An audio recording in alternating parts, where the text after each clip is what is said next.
L'été dernier, il m'est arrivé une mauvaise expérience. J'étais à vélo vers la station de métro Goncourt et je devais me rendre à un rendez-vous médical important qui se situait vers la place des Fêtes.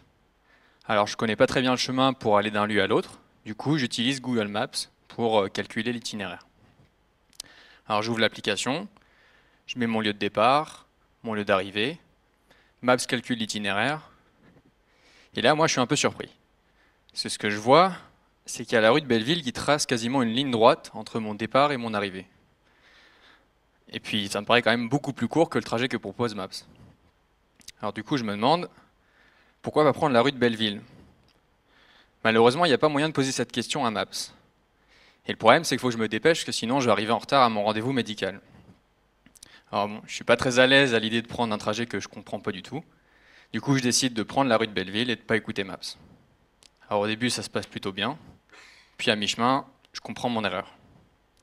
En fait la rue de Belleville, c'est une des rues les plus pentues de Paris. Alors comme ça peut paraître faisable à vélo.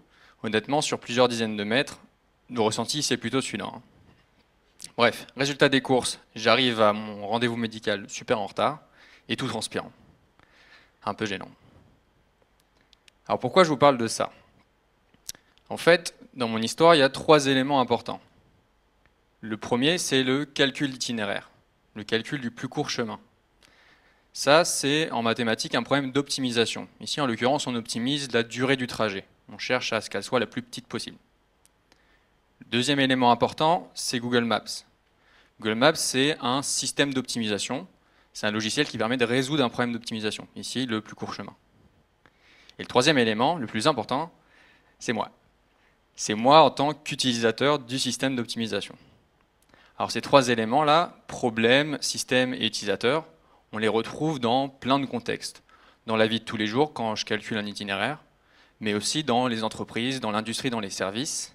Et ce qui est crucial dans toutes ces situations, c'est que l'utilisateur il ait une complète confiance dans le système, dans les résultats qu'il obtient par le système. Sinon, il va être en difficulté pour prendre une décision, ce qui était mon cas. Alors ce qui peut arriver justement, c'est qu'il n'ait pas complètement confiance dans la solution, dans le système, et qu'il ait donc plein de questions, qui se demandent par exemple s'il n'existe pas une autre solution qui soit meilleure que celle qui était donnée. Alors qu'est-ce qu'un utilisateur pourrait souhaiter dans ce cas? Par exemple, dans mon histoire, qu'est-ce que moi j'aurais aimé avoir de la part de Google Maps pour avoir confiance dans le résultat qu'il me donnait? Bien, j'aurais aimé avoir des explications. Dans l'idéal, j'aurais aimé avoir un outil qui me permette comme ça d'interagir avec Google Maps pour qu'il me donne des explications quand j'en ai besoin. Par exemple, à ma question, et pourquoi pas la rue de Belleville, j'aurais aimé que Google Maps me réponde ce n'est pas une bonne idée de prendre la rue de Belleville, car elle est très pentue, et tu mettras plus de temps qu'avec le trajet que je te propose. Grâce à une explication comme celle-là, j'aurais mieux compris pourquoi le trajet de Google Maps est plus pertinent que le mien. Alors des explications comme ça n'a pas seulement pour intérêt de comparer des résultats, le sien contre le mien. Ça peut aussi permettre de tester des hypothèses. Par exemple, une fois que Google Maps me dit que la rue de Belleville est très pentue, je pourrais lui demander, et supposons que je sois super fort et que je sois capable de monter de grandes côtes, est-ce que ça change le résultat? Est-ce que ça a un intérêt de maintenant prendre la rue de Belleville? Ou encore, ça peut aussi permettre des explications, ça peut aussi permettre à l'utilisateur de voir si par hasard il n'y a pas une erreur dans le système. Donc toujours à cette question, et pourquoi pas la rue de Belleville? Supposons que Maps cette fois-ci me réponde, tu ne peux pas y aller, il y a un sens interdit. Et dans ce cas, je pourrais signaler à Google Maps que ça n'est pas vrai, parce que le sens interdit ne s'applique pas au vélo sur cette rue.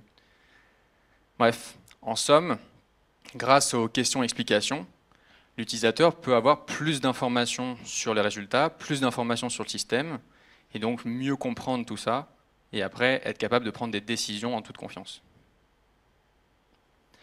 Alors, elle est où ma thèse dans tout ça?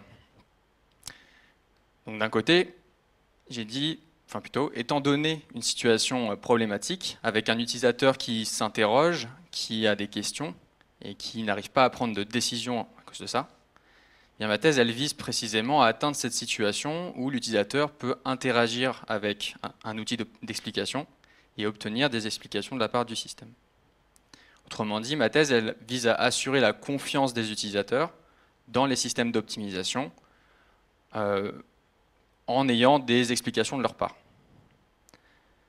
Alors peut-être que certains d'entre vous se demandent comment ça fonctionne, comment est-ce que les utilisateurs peuvent poser leurs questions, comment est-ce qu'on génère des explications. Bon, il me faudrait 6 minutes de plus pour vous expliquer tout ça. Du coup, ce que je vous propose, c'est plutôt d'aller me voir à la pause. Et puis, moi, je vous promets que, contrairement aux algorithmes d'optimisation actuels, je pourrai vous donner plein d'explications. Merci de votre attention. Merci Mathieu, merci beaucoup.